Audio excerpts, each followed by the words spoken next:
ಸೂರ್ಯ ಮುಕುಂದ್ ಅವರೇ, ಶಂಕರ್ ಶೆಟ್ಟಿ ಅವರು ಹಿರಿಯರಿದ್ದಾರೆ. ಆಯ್ತು ಹೇಳಿ. 17A ಗವರ್ನರ್ ಸ್ಯಾಂಕ್ಷನ್ ಕೊಟ್ಟಿರೋದು ಏನ್ ಹೇಳುತ್ತೆ? Lokayukta PC act 17A decision taken or recommendation. Public servant ಯಾರು discharging official duty decision taken ಆಗಿರ್ಬೇಕು ಅಥವಾ ರೆಕಮೆಂಡೇಶನ್ ಆಗಿರ್ಬೇಕು. ಸಿದ್ದರಾಮಯ್ಯ ಅವರು ಡಿಸಿಷನ್ ತಗೊಂಡಿದಾರ, ರೆಕಮೆಂಡೇಶನ್ ಮಾಡಿದಾರ, ಏನ್ ಮಾಡಿದ್ದಾರೆ?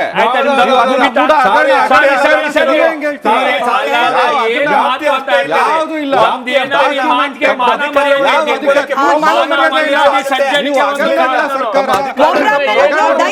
ದಯವಿಟ್ಟು ಒಬ್ಬರಾದ್ಮೇಲೆ ಒಬ್ರು ಆಯ್ತು. ಸೂರ್ಯ ಮುಕುಂದ್ ಅವರು ಹೇಳೋದು ಹೇಳಿದ್ದಾರೆ. ನಾನು ಒಂದು ರಿಯಾಕ್ಷನ್ ಶಂಕರ್ ಶೆಟ್ಟಿ ಸರ್ ಇಂದ ತಗೊಳ್ತೀನಿ. 100% ಶಂಕರ್ ಶೆಟ್ಟಿ ಸರ್, ನಾನು ಪ್ರಶ್ನೆ ಮಾಡಿದ್ದೇನೆ ಗೊತ್ತಾ? ಸಿದ್ದರಾಮಯ್ಯನವರ ಮೇಲೆ, ಅವರ ರಾಜಕೀಯ ಜೀವನದ ಮೇಲೆ ಅಪಾರವಾದ ನಂಬಿಕೆ, ವಿಶ್ವಾಸ. ಅವರು ಸಿಎಂ ಆದ್ರೆ ಈ ರಾಜ್ಯದಲ್ಲಿ ಒಂದಷ್ಟು ಬದಲಾವಣೆಗಳಾಗಬಹುದು ಅನ್ನೋ ಭರವಸೆ ಮೇಲೆನೆ 135 ಶಾಸಕರ ಬಲದೊಂದಿಗೆ ಅವರನ್ನ ಮುಖ್ಯಮಂತ್ರಿ ಮಾಡಿದ್ರು. ಸಾಕ್ಷಿ ಬೇಕಿತ್ತು ನಮ್ಗೆ. ನಮ್ಮಲ್ಲಿದ್ದ ಅನುಮಾನಗಳು ವೈಟ್ನರ್ ಕಾಪಿಗೆ ಸಾಕ್ಷಿ ಬೇಕಿತ್ತು ನಮ್ಗೆ. ಈ ವಿಡಿಯೋ ಹಾಕ್ಬಿಟ್ಟು ಇದು ಸಾಕ್ಷಿ ಅಂತಂದ್ರೆ ನಂಬೇಕಾ? ನಾನು ಅದಕ್ಕೆ ಹೇಳಿದ್ದು, ಇದನ್ನ ಪುಟ್ ಮಕ್ಕಳು ಕೂಡ ಮಾಡ್ತಾರೆ. ಮುಖ್ಯಮಂತ್ರಿಯಿಂದ ಇದನ್ನ ನಾವು ಬಯಸಿರ್ಲಿಲ್ಲ. ತಪ್ಪ ಶಂಕರ್ ಶೆಟ್ಟಿ ಸರ್? ಡಿಫಾಮೇಟರಿನ ಅದು? ನಾನು ಹೇಳ್ತೇನೆ, ಅವರು ಕ್ಲಾರಿಫಿಕೇಶನ್ ಕೊಟ್ಟ ವೇ ಉಂಟು. It's not at all appreciable, not at all ನನಗೆ ಆಕ್ಸೆಪ್ಟೇಬಲ್. ಆಯ್ತಲ್ಲ, ಈ ರೀತಿ ಕಮಿಷನ್ ಕೊಡಿದ್ರೆ ಏನು ಅರ್ಥ ಆಗ್ತದೆ ಜನಗಳಿಗೆ? ನಾನು ಟಾರ್ಚ್ ಹಾಕಿದಾಗ ಯಾರಿಗಾದ್ರೂ ಇದೆಲ್ಲ ಅರ್ಥ ಆಗ್ತದ? What it contains, what it conveys is important. Is absolutely wrong. ಅವ್ರು ಯಾರು ಗೈಡ್ ಮಾಡಿದ್ದಾರೆ ಅಂತ ನಂಗೆ ಆಶ್ಚರ್ಯ. ಅವ್ರ ನಂಗೆ ಅಪಾರವಾದ ಗೌರವ ಉಂಟು ನಮ್ಮ ಸಿಎಂ ಬಗ್ಗೆ. Real he's person, is a mass leader of the state. As on date is the number 1 mass leader. Nobody can challenge his mass leadership actually.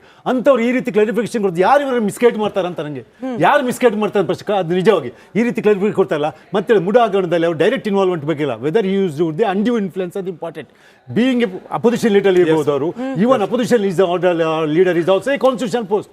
ಆ ಟೈಮಲ್ಲಿ whether is used undue influence MUDA ಹಗರಣ ಬಗ್ಗೆ if is undue influence use ಮಾಡಿದ್ರೆ is answerable part. ಏನು ಅದ್ರ ಬಗ್ಗೆ date ಗೊತ್ತಾ? ಈಗ ರಾಜ್ಯಪಾಲರ ಅಂಗಳಕ್ಕೆ ಹೋಗಿದೆ, ಕೋರ್ಟಿಗೆ ನಾವು 29 ಎಲ್ಲರೂ ಕಾಯ್ತಾ ಇದ್ದೇವೆ. 29ರಲ್ಲಿ ಕೋರ್ಟ್ ಎಡಿಷನ್ ಕೊಡ್ತಾ ಅಂತ ಗೋ ಹೆಡ್ ಪ್ರಾಸಿಕ್ಯೂಷನ್ ಅಂತ ಹೇಳಿ ಮುಗೀತು. ಪ್ರಾಸಿಕ್ಯೂಷನ್ ಹೋಗಬೇಕು, ಅಲ್ಲಿ ಪ್ರಶ್ನೆ ಬರೋದೆಲ್ಲ ಉಂಟಲ್ಲ. ನಾವು ಅದಕ್ಕೆ ಮೇಲೆ being a citizen of the state, ನಾವೀಗ ವೆದರ್ ಒಂದ್ಸಲ ಪ್ರಾಸಿಕ್ಯೂಷನ್ ಮೇಲೆ ಬಿಟ್ಟು ಮೊರಾಲಿಟಿ ಗ್ರೌಂಡ್ ಮೇಲೆ whether will continue as CM. ಈಗ ಬೇರೆಯವರೆಲ್ಲ ಕಂಟಿನ್ಯೂ ಆಗಿದ್ದಾರೆ. ಯಾರು ಸೋರೆನ್ ಆಗಿದ್ದಾರೆ ಜಾರ್ಖಂಡಲ್ಲಿ, ಅಥವಾ ಕೇಜ್ರಿವಾಲ್ ಡೆಲ್ಲಿ ಆಗಿದ್ದಾರೆ. ಜೈಲಿಗೆ ಹೋದ್ರು as A CM is. But ಅವ್ರ ಮೊರಾಲಿಟಿ ಎಷ್ಟು ಉಂಟು ಅಂತೇಳಿ ಅದನ್ನ ನಾವು ಅದು ಒಂದು ಇರ್ಬೋದು. ನಾನು ರಾಜೀನಾಮೆ ಕೊಟ್ಟರೆ ತಪ್ಪದು ಒಪ್ಪಿದಾಗಿಲ್ಲ, I will face the prosecution ಅಂತ ಹೊರಡ್ಬೋದು. These are all the very important issues. ಅರ್ಥೈತಲ್ಲ? ಅದಕ್ಕೆ ಬದಲಿಗ ನೀವು ಸಣ್ಣ ಪುಟ್ಟ ಇದು ಇಸ್ಕೊಂಡು ರಾಜಕಾರಣ ವಿಷಯ ಉಂಟು. ಇದು ದ್ವೇಷ ರಾಜಕಾರಣ. ಈಗ ನೋಡಿ, ಇವತ್ತು ನಿನ್ನೊಂದು ಜಗದೀಶ್ ಅಂತ ಹೇಳಿದ್ರು ಒಂದು ಸೀರೆ ಬರ್ತಾ ಉಂಟಲ್ಲ, ಮಾಜಿ ಸಿಎಂ ಶಾಸ್ತ್ರಿ, ಇದೆಲ್ಲ ದ್ವೇಷ ರಾಜಕಾರಣ. ಮತ್ತೆ ಇಲ್ಲಿ ನೋಡಿ, ಇವತ್ತು ಟೇಕ್ ಮಾಡಿದ್ದಾರೆ ಗೊತ್ತಾ ಈ ಫಸ್ಟ್ ಇಶ್ಯೂ, ಇದನ್ನು ಇದು ಲ್ಯಾಂಡ್ ಅಲಾಟ್ಮೆಂಟ್ ಇನ್ನು KDB take by the Lehar Singh. First start ಮಾಡಿದ Lehar Singh. Who is Lehar Singh? He is originally from northern India. He got the direct link with the high command. ಅರ್ಥ ಆಯ್ತಲ್ಲ? ಸೊ ಖರ್ಗೆ ಅವರನ್ನು ಎಲ್ಲಿಯಾದ್ರೂ ಇದು ಮಾಡುವ ಅಲ್ಲ ಹೇಳಿದ್ದು. ಸೊ ಇದೆಲ್ಲ ದ್ವೇಷ ರಾಜಕಾರಣ. ಯಾರಾಗಲಿ ಇದಕ್ಕೆಲ್ಲವೂ ಮೂಲ ಈ ರಾಜ್ಯದ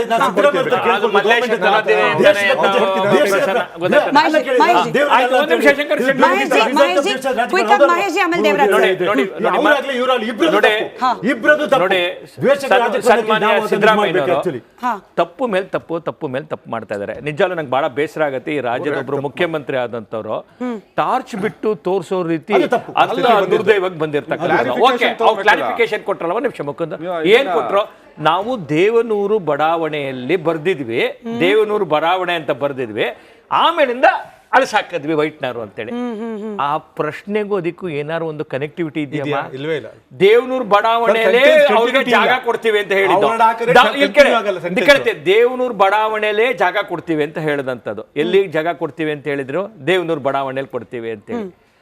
ದೇವನೂರು ಬಡಾವಣೆ ಬೇಡ ಅಂತೇಳಿ ಅಳಸಾಕಿದ್ವಿ ಅಂತ ಹೇಳ್ತಾರೆ, ಗೊತ್ತಾಯ್ತಾನೆ. ಆದರೆ ನಾವು ಅರ್ಜಿ ಕೊಟ್ಟಿಲ್ಲ ಅಂತ ಹೇಳ್ತಾರೆ.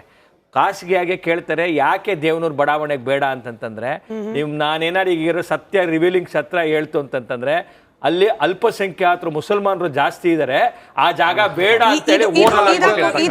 ಇದಕ್ಕೂ ನಮ್ಮ ಡಿಬೇಟ್ಗೂ ಸಂಬಂಧ ಇಲ್ಲ. ಇದೊಂದು ವೈಯಕ್ತಿಕ ಅಭಿಪ್ರಾಯ, ನನಗೆ ಗೊತ್ತಿಲ್ಲ. ನಾವು ಅದಕ್ಕೆ ಶುರುವಲ್ಲೇ ಹಾಕ್ಬಿಡ್ತೀವಿ ವಿಶೇಷ ಸೂಚನೆ ಅವರ ವೈಯಕ್ತಿಕ. ಏನಾಗಿದೆ, ನಾನು ಇವಾಗ ಶಂಕರ್ ಶೆಟ್ಟಿ ಇರೋದ್ರಿಂದ ಈ ಮಾಹಿತಿ ಕೊಡ್ತಿದ್ದೇನೆ. ಈಗ ನಾವು 5 ಜನ ಇಲ್ಲಿ ಇದ್ದೀವಮ್ಮ. ಈಗ ನಮ್ಮ ರಾಜ್ಯದಲ್ಲಿ ಸರ್ ಯಾವುದೋ ಒಂದು ಶಂಕರ್ ಶೆಟ್ಟಿ ಕೈಲಿ ಒಂದು ಅರ್ಜಿ ಹಾಕ್ಸೋಣ. ರಾಜ್ಯ ಸರ್ಕಾರಕ್ಕೆ ಯಾವುದೋ ಒಂದು ಲ್ಯಾಂಡನ್ನೇ ಡಿನೋಟಿಫೈ ಆಗಬೇಕು ಅಂತ ಒಂದು ಅರ್ಜಿ ಹಾಕ್ಸಿದ್ರೆ ಸರ್ ಎಷ್ಟು ದಿವಸ ಬೇಕಾಗುತ್ತೆ ಸರ್? ಸಾಧ್ಯನಾ ಸರ್ ನಿಮಗೆ? ಒಂದಾಯ್ತು ಸರ್, ಒಂದ್ ಕಡೆ ಇಟ್ಕೊಳ್ಳೋಣ, ಡಿನೋಟಿಫೈ ಇದು ಕಂಪ್ಲೀಟ್ 30 ವರ್ಷದಿಂದ ಕಂಪ್ಲೀಟ್ ನಡೀತಾ ಮಾಡ್ತೀವಿ ಸರ್. ಒಂದ್ ಕಡೆ ಡಿನೋಟಿಫೈ ಮಾಡಿಸ್ಕೊಂಡ್ಬಿಡ್ತೀವಿ ಸರ್. ಡಿನೋಟಿಫೈ ಮಾಡ್ಬೇಕಾದ್ರೆ ಸರ್ಕಾರಕ್ಕೆ ಅರ್ಜಿ ಹಾಕ್ಬೇಕಲ್ವಾ ಸರ್? ಅರ್ಜಿ ಹಾಕ್ತೆ ಡಿನೋಟಿಫೈ ಮಾಡ್ಲಿಕ್ಕಾಗಲ್ಲ. ಆದ್ರೆ ಅರ್ಜಿನೇ ಹಾಕಿಲ್ದಿರೋ ಒಬ್ಬ ವ್ಯಕ್ತಿಗೆ ನೀವು ಡಿನೋಟಿಫೈ ಮಾಡ್ಕೊಡ್ತೀರಲ್ಲ, ಯಾವ ರಾಜ್ಯದಲ್ಲಿದ್ದೀವಿ ನಾವು, ಯಾವ ದೇಶದಲ್ಲಿದ್ದೀವಿ ನಾವು, ಯಾವ ವ್ಯವಸ್ಥೆಯಲ್ಲಿ ನಾವು ಬದುಕಿದೀವಿ? ಯಾರು ದೇವ್ರ ಹೇಳ್ತಾರ?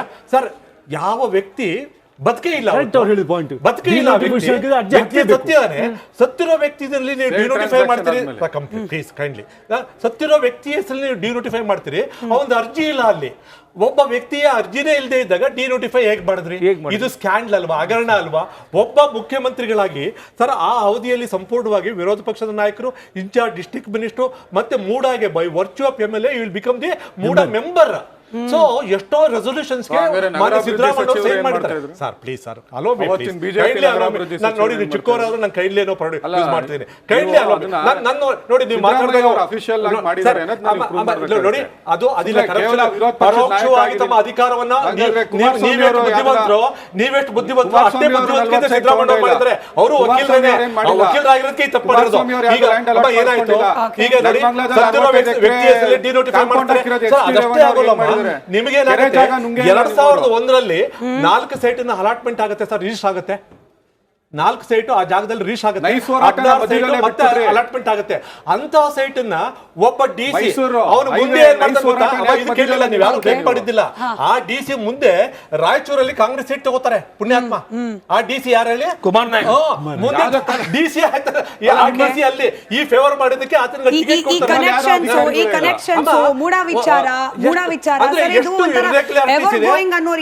ತಮ್ಮ ಸ್ಥಾನವನ್ನ ಎಷ್ಟು ವ್ಯವಸ್ಥಿತವಾಗಿ ದುರುಪಯೋಗ ಪಡಿಸ್ಕೋತಾರೆ ಅಂತಂದ್ರೆ, ಡಿನೋಟಿಫೈ ಆದಾಗ ಮೈಸೂರು ಡಿಸ್ಟ್ರಿಕ್ಟ್ ಇನ್ಚಾರ್ಜ್ ಮಿನಿಸ್ಟರ್ ಜೊತೆಗೆ ಕರ್ನಾಟಕ ರಾಜ್ಯದ DCM ಅವರು ಇಷ್ಟೆಲ್ಲ ಇದ್ದನು ಸಹ ಏನು ಅಮ್ಮ ಸತ್ತಿರೋ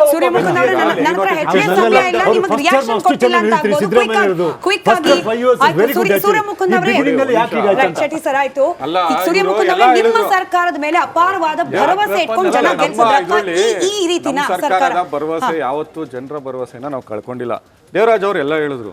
ಬಟ್ ಇರೋ ಫ್ಯಾಕ್ಟ್ ಏನು ಅಂದ್ರೆ 50% ನೀವು ಲ್ಯಾಂಡ್ ಅಕ್ವಿಸಿಷನ್ ಆಗಿರೋದ್ರಲ್ಲಿ 50% ಅಲಾಟ್ ಮಾಡಬೇಕು, 50% ಕಾಂಪನ್ಸೇಷನ್ ಕೇಳಿರುವಂತದ್ದು. ಸೊ ಅದನ್ನ ಚೇಂಜ್ ಮಾಡಿರುವಂತದ್ದು ಯಾರು ಸರ್ಕಾರದಲ್ಲಿ ಚೇಂಜ್ ಆಯ್ತು? 2020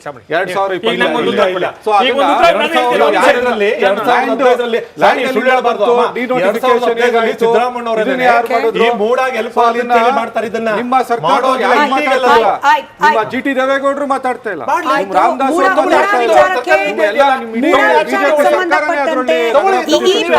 ಇರುವವರು ಒಪ್ಕೊಳ್ತಾರೆ ಅಂತ ಭಾವಿಸ್ತೀನಿ. ಮುಡಾ ವಿಚಾರಕ್ಕೆ ಸಂಬಂಧಪಟ್ಟಂತೆ ಅತ್ಯಂತ ಅಧಿಕ ದಾಖಲೆಗಳ ಸಮೇತ ರಿಪೋರ್ಟಿಂಗ್ ಯಾವ್ದಾದ್ರು ಚಾನೆಲ್ ಮಾಡಿದ್ರೆ ಅದು ರಿಪಬ್ಲಿಕ್ ಕನ್ನಡ. ನಾವಂತೂ ಅಳೆದು ತೂಗಿ ಇಂಚಿಂಚು ಮಾಹಿತಿಯನ್ನ ಕೂಡ ಹೊರಗೆ ಹಾಕ್ತಾ ಇದೀವಿ. ಸೂರ್ಯಮುಕುಂದ್ ಅವರೇ, ಮತ್ತೊಮ್ಮೆ ಹೇಳ್ತಿದ್ದೀನಿ, ಇಲ್ಲಿ ಬಿಜೆಪಿ ಆಡಳಿತ ಇದ್ದಿದ್ರು ಕೂಡ ಕರ್ನಾಟಕದ ಎಲ್ಲಾ ಮಾಧ್ಯಮಗಳು ಕೂಡ ಅಸಲಿ ವಿರೋಧ ಪಕ್ಷಗಳ ರೀತಿ, ಅದು ಕಾಂಗ್ರೆಸ್ ಆದ್ರೂ ಇರ್ಲಿ, ಬಿಜೆಪಿ ಆದ್ರೂ ಇರ್ಲಿ, ಆಕ್ಚುಯಲ್ ವಿರೋಧ ಪಕ್ಷಗಳ ಸ್ಥಾನದಲ್ಲಿ ನಿಂತು ಸುದ್ದಿ ಪ್ರಸಾರ ಮಾಡೋದು 100%. ಸರ್, ನೀವು ಕಂಪ್ಲೇಂಟ್ ಕೊಡಿ, ನಾಳೆ ಬೆಳಗ್ಗೆ ಸುದ್ದಿ ಬ್ರೇಕ್ ಆಗ್ಲಿಲ್ಲ ಅಂದ್ರೆ ಮಾತಾಡಿ. ನೀವು ಕಂಪ್ಲೇಂಟ್ ಕೊಡಿ, ನಾಳೆ ಸುದ್ದಿ ಬ್ರೇಕ್ ಆಗ್ಲಿಲ್ಲ ಅಂದ್ರೆ ರಿಪಬ್ಲಿಕ್ ನಲ್ಲಿ ಆಮೇಲೆ ಮಾತಾಡೋಣ. ನಮ್ಮ ಇಚ್ಛೆ, ಜನರ ಇಚ್ಛೆ ಇಷ್ಟೇ. ಸುಭದ್ರವಾದ ಸರ್ಕಾರ ಅಪ್ಪ, ಆಡಳಿತ ಯಂತ್ರಕ್ಕೆ ಈ ರೀತಿಯ ಹಗರಣ, ಆರೋಪ ಇತ್ಯಾದಿ ಇದರಲ್ಲೇ ಟೈಮ್ ವೇಸ್ಟ್ ಆಗದಲ್ಲೇ ಜನರಿಗೆ ಬೇಕಾದ ವಿಚಾರಗಳು ಚರ್ಚೆ ಆಗಲಿ, ಜನರಿಗೆ ಬೇಕಾದ ಕೆಲಸಗಳಾಗಲಿ, ಶಂಕುಸ್ಥಾಪನೆಗಳಾಗಲಿ, ಉದ್ಘಾಟನಾ ಸಮಾರಂಭಗಳಾಗಲಿ, ಅಲ್ಲಿ ನೋಡೋಣ ನಮ್ಮ ಮುಖ್ಯಮಂತ್ರಿಗಳನ್ನ ಕೋರ್ಟ್ನ ಕಟಕಟಿಯಲ್ಲ, ಅಲ್ಲಿ ನೋಡೋಣ ನಮ್ಮ ಸಚಿವರುಗಳನ್ನ ಕೋರ್ಟ್ನ ಕಟಕಟಿಯಲ್ಲ. ಅಷ್ಟೇ ನನ್ನ ಇಚ್ಛೆ, ರಾಜ್ಯದ ಜನರ ಇಚ್ಛೆ ಕೂಡ ಅದೇ ಅಂತ ಭಾವಿಸ್ತೀನಿ. ಧನ್ಯವಾದ ಎಲ್ರಿಗೂ ಕೂಡ ಚರ್ಚೆಯಲ್ಲಿ ಭಾಗಿಯಾಗಿದ್ದಕ್ಕೆ. ನೋಡ್ತಾ ಇರಿ ರಿಪಬ್ಲಿಕ್ ಕನ್ನಡ, ಇದು ನಿಮ್ಮ